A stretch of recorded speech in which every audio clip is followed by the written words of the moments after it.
There's a moment when you realize, not because someone said it, but because you felt it, that the way people treat you often mirrors how you carry yourself. You could be doing everything right, giving your best, showing up for others, and still something feels off. You're not seen, you're not heard. The respect you quietly crave isn't there, and it hurts. But what if I told you that respect isn't something you chase, it's something you become?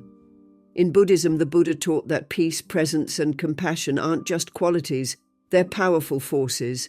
And when you live them, the world responds differently. People lean in, they listen, they trust you, not because you demanded it, but because you embodied it. In this video, we're going to explore 18 powerful Buddhist teachings that don't just help you gain respect, they help you live from a place where disrespect simply doesn't find a home. Each one is practical, real, and rooted in timeless wisdom. Don't skip around. Every part of this is connected. And if what we're building here resonates with you, if you feel the depth of this message, there's one simple free favor I'll ask. Hit the subscribe button. It helps us grow this mindful community where we live and learn from the wisdom of the Buddha together. Let's begin.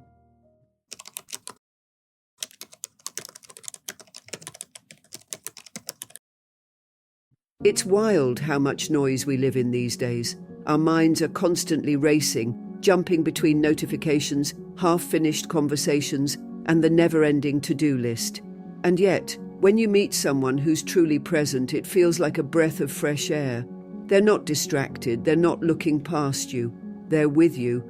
And that simple act? It changes everything. That's the kind of energy that earns respect without saying a single word. You feel seen, you feel heard, and deep down you know you're in the presence of someone who's living with intention.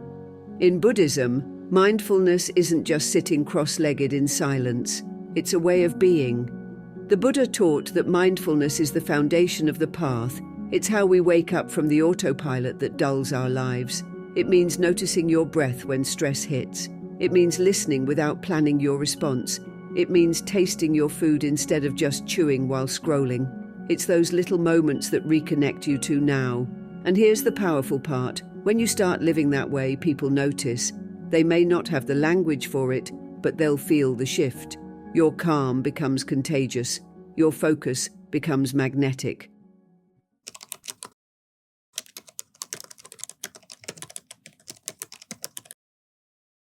There's something incredibly powerful about being the kind of person others feel safe around. You know what I mean. The friend who listens without trying to fix. The colleague who sees beyond your bad day. The person who somehow just gets it without making you feel small. That kind of presence doesn't come from having all the answers. It comes from compassion. The kind of compassion the Buddha placed right at the heart of his teachings. And here's the beautiful part. You don't have to be some enlightened monk to live with that kind of heart. You just have to be willing to open up, even when it's uncomfortable. The Buddha taught that compassion isn't a feeling, it's a practice. It begins with seeing suffering, whether it's someone else's pain or your own, and choosing not to look away. We do this in small moments, when we pause before judging, when we listen instead of jumping in with advice, when we offer kindness, even when it's not returned. It's not about being a doormat. It's about choosing to meet pain with gentleness rather than force. And the surprising thing, that gentleness carries immense strength. People feel it, they remember it. And slowly they begin to treat you differently, not out of obligation, but out of respect. Some moments in life leave us holding on a little too tightly, whether it's to a person, a job, a dream, or even just the way we thought things were supposed to go.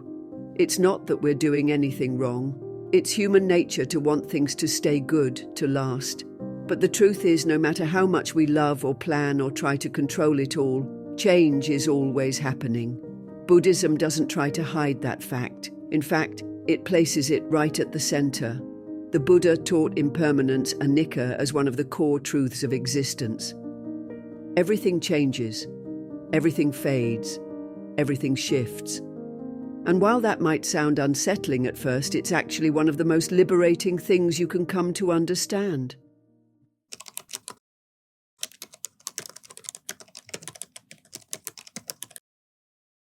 You know that ache that comes when something you loved starts to slip away?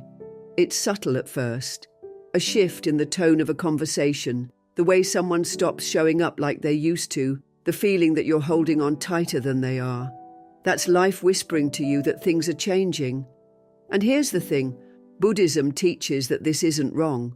It's actually the natural order of things. The Buddha called it anicca, or impermanence. Everything changes, everything ends. Not because we did something wrong, but because life is always in motion. When we forget this, we suffer. We cling to relationships, titles, identities, desperately hoping they'll stay the same. But nothing does. The Buddha saw that clearly. He didn't teach us to resist change. He taught us to walk with it, to recognize that trying to hold on too tightly only creates more pain. When you embrace impermanence, you become softer, but also stronger. You stop reacting to every shift like it's a disaster. You start flowing with life instead of fighting it. And people notice that. They sense your calm in moments that shake others. You become someone who brings steadiness, not because everything's okay, but because you've made peace with the truth that everything changes.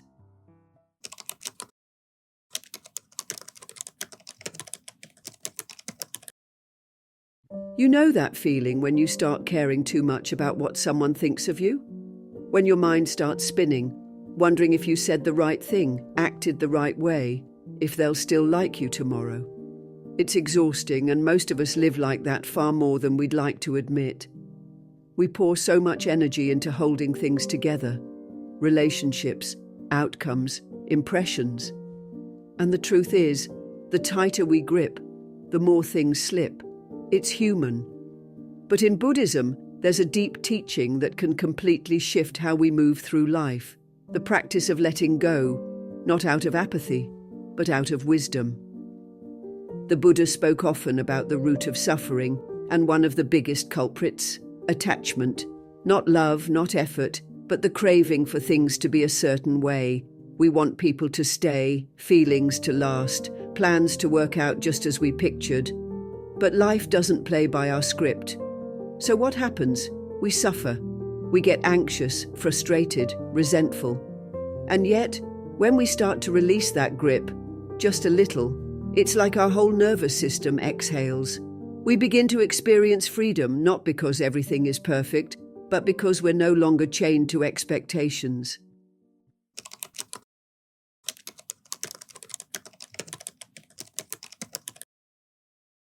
You know that feeling when someone talks and you instantly trust them, not because they're the loudest in the room, but because their words feel clean, grounded, and intentional. There's a kind of power in that. In Buddhism, the Buddha spoke deeply about the impact of our words, and it's something we often overlook. He called it right speech, one of the 8 pillars of the Noble Eightfold Path. And it's not just about avoiding lies or being polite. It's about using our voice in a way that reflects who we truly are. Because here's the truth. Words shape energy. They build trust, or they break it. Every time we speak, we're either building bridges or burning them. And that's not dramatic. It's just real.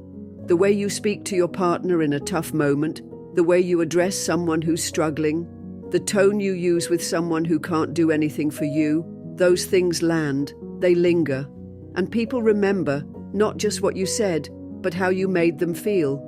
That's why the Buddha emphasized honesty, kindness, and usefulness in speech. Is what you're about to say true? Is it necessary? And does it come from a place of goodwill?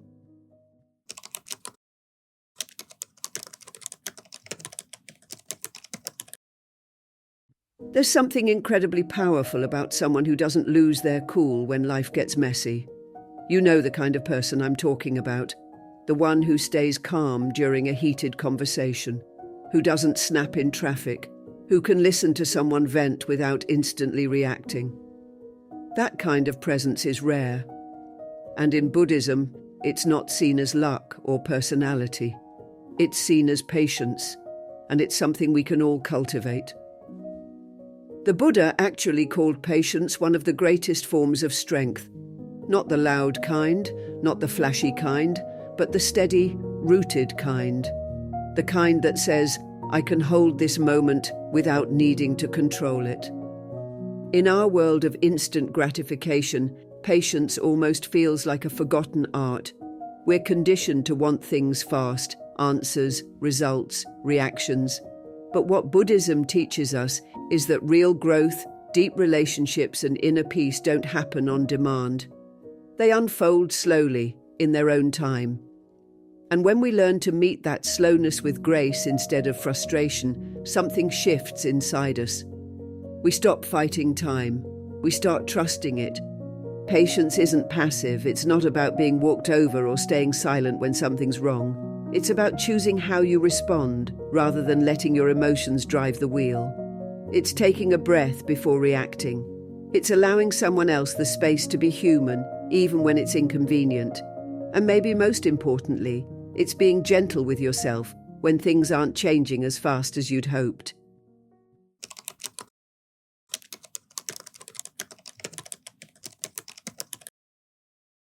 It's easy to fall into the habit of always looking for what's missing, the next goal, the next upgrade, the next version of yourself that finally feels enough. We scroll past beautiful moments without even realizing it, because our minds are already chasing the next thing. But Buddhism gently reminds us, peace isn't found in the next accomplishment. It's found in this moment, when you pause long enough to really see what's already here. The Buddha often spoke about the beauty of a quiet mind, and one of the simplest, most transformative ways to access that is through gratitude. Gratitude isn't just about making a list of things you're thankful for. It's a way of seeing, a way of shifting your attention from what's lacking to what's already quietly supporting you. That first sip of tea in the morning, a deep breath that doesn't hurt, a kind word from a stranger when you needed it most. These aren't small things. They're reminders that life, even in its messiness, is still offering gifts. And the more you see them, the more they seem to multiply.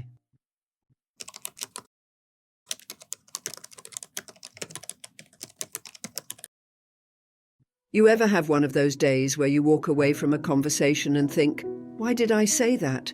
Or maybe you replay a moment over and over in your head, wishing you had handled it differently. It's not just you, we all do it. And the truth is, it's because so much of what we say and do happens without awareness. Buddhism teaches that without self-reflection, we're just reacting, running on autopilot, driven by old habits and unconscious stories. But the Buddha also gave us a different way, the path of patisanka, or wise reflection. It's like turning on a light in a room we've been stumbling through in the dark. This practice isn't about blaming yourself or digging up shame. It's about pausing long enough to ask deeper questions. Why did that trigger me? What fear was I protecting? Am I acting from love or from insecurity? That kind of honest curiosity is powerful. It builds clarity, emotional maturity, and self-trust. And over time, it changes how people experience you.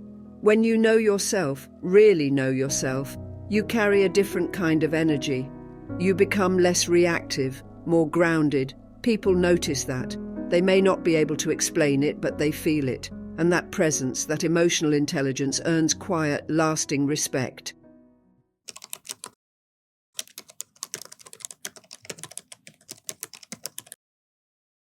There's something quietly powerful about someone who doesn't need to announce their worth.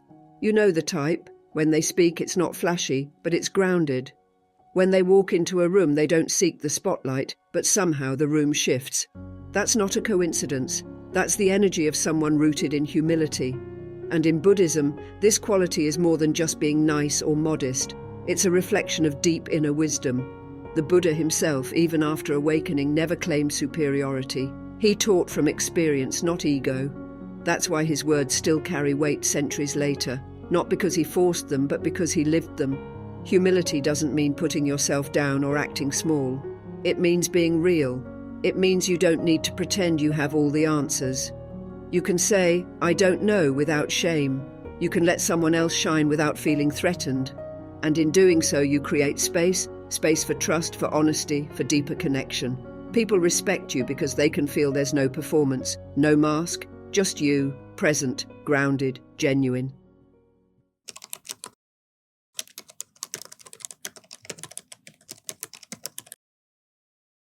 You know, we spend so much of our lives working, not just at jobs, but on projects, dreams, goals, just trying to make something meaningful out of our time here. But somewhere along the way, a lot of us start feeling this strange disconnect, like we're busy but not fulfilled. We're productive but not at peace. And deep down, we start asking ourselves, is this really how I want to be spending my energy? Buddhism offers a powerful teaching around this, the concept of right livelihood. It's not just about how we make money, it's about whether our work aligns with our values, whether we're adding to the suffering of the world or helping ease it, and more importantly, whether we're at peace with how we show up every day. The Buddha spoke clearly about the importance of ethical work. He encouraged us to avoid any kind of livelihood that harms others, directly or indirectly. That means not just violence or dishonesty, but also work that goes against our own integrity. And this really hits home because it reminds us that how we earn a living is part of our spiritual path. It shapes our energy, it affects our peace, and people can feel that. Have you ever met someone who truly loves what they do and does it with a clear heart? There's a quiet power in that. They don't need to prove themselves, they just are. When your livelihood aligns with your values, something shifts. You become more grounded. You start attracting respect, not through effort, but through example. People trust you. They want to work with you, follow your lead, be in your presence, because they sense what the Buddha taught long ago. When your inner world and outer work are in harmony, you don't just do good, you become good. And that kind of authenticity, it speaks louder than any title or paycheck ever could.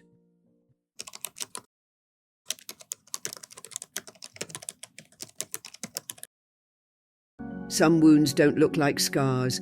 They live quietly in the background. Old betrayals, harsh words, the people who left without saying goodbye. You might smile, move on, distract yourself with work or routine. But somewhere deep down, that hurt is still shaping how you see the world. And maybe more than anything, how you see yourself. In Buddhism, there's a profound truth. Holding on to anger or resentment is like grasping a hot coal. You're the one who gets burned. The Buddha didn't just teach forgiveness as a nice idea. He taught it as a path to liberation, not because others deserve it, but because you do. When we forgive, we're not saying what happened was okay. We're saying, I'm not going to carry this anymore. That weight, that bitterness, it's heavy. And you deserve to walk lighter. Forgiveness in this sense is not weakness. It's one of the strongest things you can do. It takes courage to say, I'm ready to stop letting this pain define me. And it starts within. One of the most overlooked aspects of Buddhist practice is self-forgiveness. We hold ourselves hostage to past mistakes, things we wish we'd done differently. But the Buddha reminded us that clinging, whether to what someone else did or what we did, is the root of suffering. Letting go is the beginning of freedom.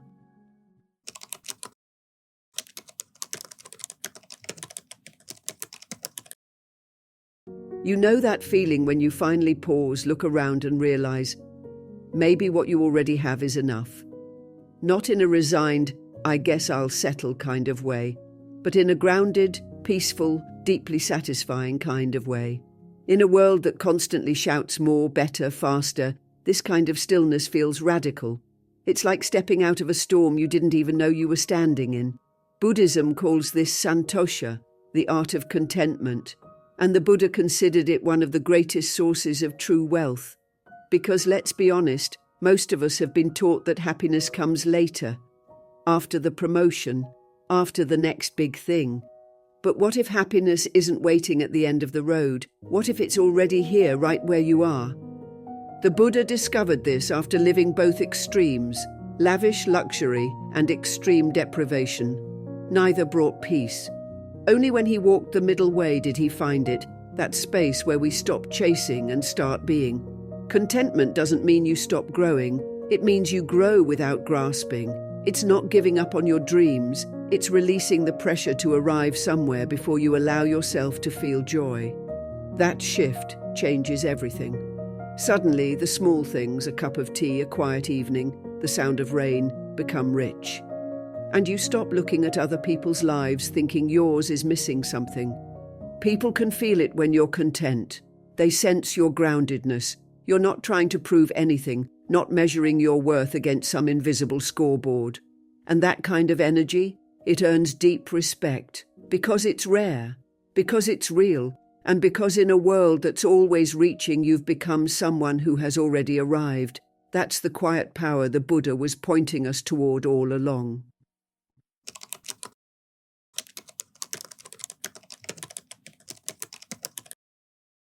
There's a kind of beauty in giving that has nothing to do with how much you have.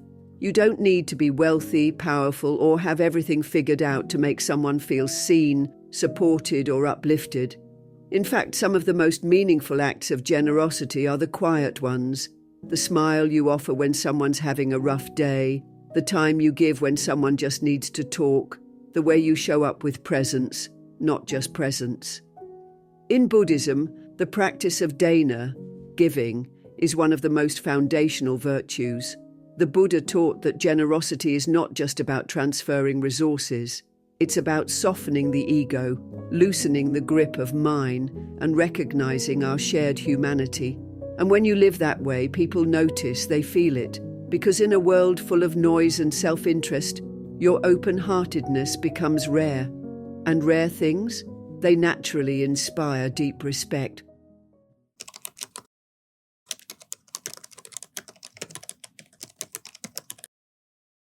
Some people just have this steady presence. You know the kind. When everything around them is chaotic, they're the ones who don't flinch. They don't shut down. They don't explode. They just breathe. And somehow their calm becomes yours. That quiet strength, in Buddhism we call it equanimity. It's not detachment, it's not coldness. It's the ability to stay balanced no matter what's happening, without losing your heart in the process. The Buddha often described this as the ability to remain like the earth, steady, unmoved, receiving both joy and pain with the same grounded stillness. And in a world that constantly pulls us to extremes, this is a superpower.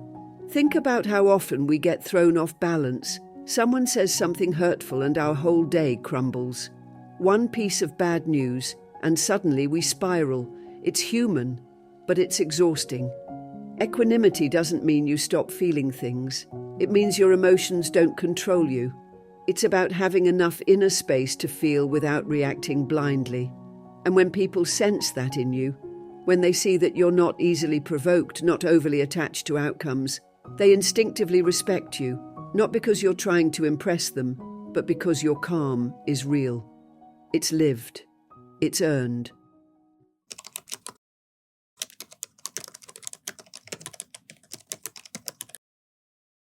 There's a certain kind of peace you can't fake. It's not loud. It doesn't try to prove anything. It's just there, steady, calm, rooted. You can feel it in some people, like a quiet stillness that wraps around them. They don't get pulled into every argument, they don't react to every little thing, and somehow just being near them makes you breathe a little easier. That's the kind of inner peace the Buddha talked about. Not a peace you find when everything is perfect, but a peace you choose, even when life is messy. Buddhism doesn't promise a life without pain, it promises a path through it, and at the heart of that path is this powerful stillness, Santi. The Buddha found it not by escaping the world, but by sitting under the Bodhi tree, facing every fear, every doubt, every temptation, and staying. That's where real peace comes from learning to stay with your breath when your mind races, to stay with compassion when anger feels easier, to stay with presence when distractions pull at you. This kind of peace changes you. It doesn't mean you never feel frustration or sadness, but those emotions stop owning you. You respond instead of react. You listen more, you speak less, but when you do, your words carry weight, and others notice. They start to trust your silence more than most people's noise. That's the gift of inner peace. It earns respect without demanding it.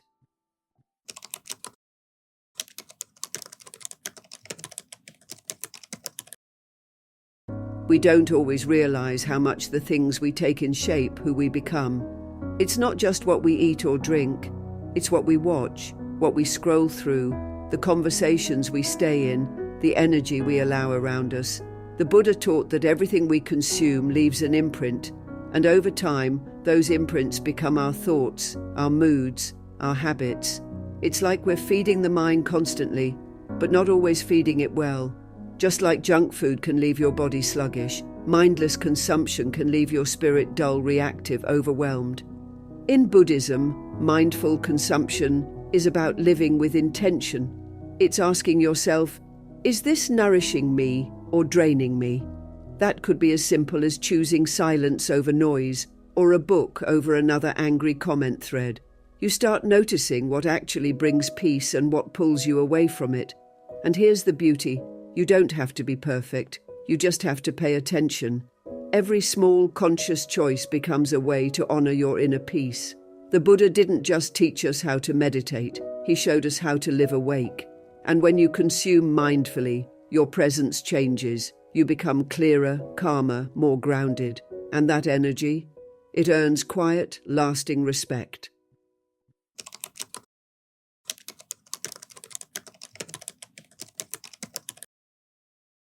There's something deeply disarming about someone who treats everyone with the same quiet warmth, the kind of person who's kind to the waitress, the taxi driver, the person behind the counter. Not to impress anyone, not because they have to, but because it's just who they are. In Buddhism, the Buddha taught that kindness isn't an accessory to our practice, it's the heart of it. True kindness isn't about grand gestures. It's in the way we speak, the way we look someone in the eyes when they're talking, the way we choose patience over irritation when things don't go our way. What makes kindness so powerful is that it's a form of wisdom. It sees beyond someone's behavior and into their humanity, and it doesn't cost us anything.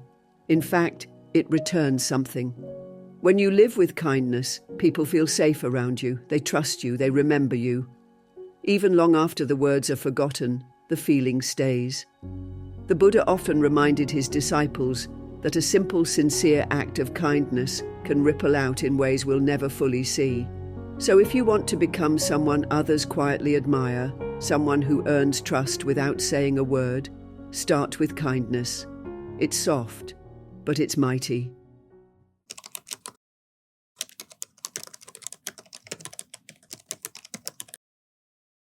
You know, we talk a lot about being kind to others, being patient, compassionate, forgiving, but rarely do we talk about extending that same warmth to ourselves. And honestly, that's where it all begins. The Buddha taught that we cannot pour from an empty cup, that if we're constantly criticizing ourselves, pushing ourselves, judging ourselves, we're planting seeds of suffering, not growth. Self-compassion is not weakness. It's the foundation of emotional resilience. It's the quiet strength that says, I am human, I will fall, and I will still be worthy of love and respect. When you start meeting your own pain with gentleness, when you learn to say, that was hard, but I'm still here, something shifts. You stop hiding parts of yourself to be accepted. You stop seeking constant validation. You become rooted in your own worth. And here's the beautiful part. People feel that. They see it in how you carry yourself. They mirror the way you treat yourself. Buddhism reminds us that true compassion must include ourselves, or it's incomplete. So next time you stumble, instead of being your harshest critic, try being your own friend. That simple shift, it's the beginning of a kind of strength that earns quiet, lasting respect. Respect doesn't come from demanding more, it comes from becoming more. And the most powerful transformation starts from within. If this message stirred something in you, don't stop here. One of the videos on your screen right now might be exactly what your heart needs next. Let it guide you further. And thank you, truly, for being a part of the Buddhist journey. Your presence here means more than you know. Until next time, may you walk gently, live deeply, and always return to your inner peace.